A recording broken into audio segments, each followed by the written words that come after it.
Mike's Daily Podcast. I would like to thank you for tuning in to Mike's Daily Podcast. Today's show brought to you by the letter Mike's Daily Podcast. Q, because Q is an interesting letter. Don't you know it needs you next to it for it to flow? So if you don't have a name that starts with the letter Q, you probably are lame like me, and I'm like you, and you are like me, and it's FF episode 2227, 2227. My name is Mike's Daily Podcast, Micah Matthews, and we are going to have some guests stop by. Mike's gonna talk things daily, baby podcast. Mike's gonna sing. Yeah! Mike sung a little bit at the beginning of the podcast. Did you hear that? Yeah! It's great! Let's get to a part of the show that I like to call the quiz. Ready? Trivia time. Trivia. Which of these is the same size as the Hubble Space Telescope? A school bus or a SCOO bus, depending on what part of the country you live in. A golf cart or a 757 airplane. I'm going to say SCOO bus. Let's see. Bam! It's a golf cart. Traveling at about 5 million miles per second. Oh, wait, no, actually just 5 miles per second. Photos from the bus-sized satellite have proved scientists and astronomers with a glimpse of the Earth and the inner workings of the universe since 1990. Its successor, the James Webb Space Telescope, is targeted to launch in 2021. Wait, what? Oh, I did. It is a school bus. Why did I click on golf cart? I apologize for that. It is a school or SCOO bus. On which planet are days longer than years? I am going to guess is it Venus, Saturn, or Mars? And here's today's podcast picture. Let's go with the planet that's the furthest away from the Earth. How about Saturn? Nope, it's Venus. Wow, and that's, planet closer to the sun. It's the one closer to the sun. It takes 225 Earth days for Venus to go all the way around the sun, which means that a day on Venus is a little longer than a year. Since the day and year lengths are similar, a female deer, a day on Venus is a little different than a day on Earth. Basil loved chasing deers. Or deer, pardon me. My grammar just got thrown out the window. What was that about, Basil? The late, great Basil the boxer. What a wonderful dog, and a huge part of my life for 10 and a half years. I rescued him. He was a year and a half when I got him. So a day on Venus is a little different than a day on Earth, where the sun rises and sets once each day. On Venus, the sun rises every 117 Earth days. Wow. What does the word nebula mean in Latin? Cloud, star, or vague? I would say vague. Nope, it means a cloud. A colorful cosmic cloud. The colorful cosmic clouds, otherwise known as nebula, are areas in which stars are being created or have died. Made of interstellar dust and gases, they aren't visible to the naked eye. The podcast picture, though, is not nebula or space telescopes or Venus. No, it's of a bunch of koi fish, and it's another word you don't say fishes, right? And then it's a grammar podcast. Did you know that? The plural. Oh, it is fishes. Well, what the heck was I thinking? The plural of fish is fishes. I had a really bad teacher in school. I blame her or him or somebody. Nope. I am going to definitely say, though, deer does not get an S ever. Unless you feel like it. But my point is the podcast picture is of a bunch of koi fish and a couple ducks and they're all hanging out. And this was in Huntsville, Alabama. Yet another picture from Huntsville, Alabama. Things have mellowed out in Huntsville, haven't they? We had a couple of crazy days because of the weather last week. But looks like we're at 71 degrees in the evening. Ooh, that's kind of a warm evening. And they are, let's see, any big changes? And no, the Weather Channel's Jim Cantor was not in Huntsville. Let's make that absolutely clear. AAA Alabama spokesperson speaks on driving in severe weather. We're still in the midst of our spring severe weather season here in the Tennessee Valley, says somebody in Alabama.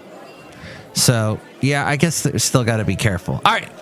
Podcast picture there, Mike'sDailyPodcast.com. Check it out. Keep it clean.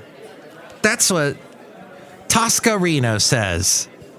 She's a nutritional therapist, fitness expert, and a wellness author.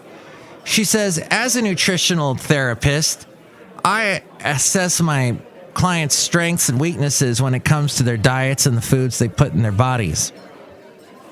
As a fitness expert, I look for ways to bring exercise to all sorts of people regardless of their body types. My ultimate goal is to show how some minor changes in nutrition and fitness can transform their lives. In my academic and practical research, I have found that lifestyle changes are successful only when they are straightforward and relevant. It can be as simple as drinking more water every day, or even eating breakfast. That's something I have an issue with. And when it comes to exercise, why run a marathon once when walking around the block every day is your home run? Thank you. I tried running a marathon. Well, actually, no, wait. I tried running the length of a marathon. Did not run the whole thing. Walked a lot of it. Ended up being longer than a marathon. As we go outside a cafe anyway, we're bringing Mike's Daily Podcast somewhere in Podcastro Valley, the last place on earth. It was from Oxnard to Moore Park is where I ran or jogged or walked. And by the end of that strenuous long run, I get to my destination and I am having those massive calf cramps where your calf just seizes up. Is that the same as a Charlie horse? I had those. Not very fun. I know, says Tosca Reno, I know what the average lifestyle is like, and I know that we all have responsibilities and distractions that can get in the way of our health. So here's what I propose. Try moving a little bit more every single day rather than going crazy with exercise 1 minute and doing nothing for the next 3 weeks. It won't take much time before you're looking forward to your lunchtime walk or after dinner stroll, and it's much easier to keep doing in the long term. Why not think about cleaning up your diet as another step toward good health? The best part about eating clean is that it doesn't need to be complicated, and it isn't largely because the ingredients don't require much work to prepare or consume.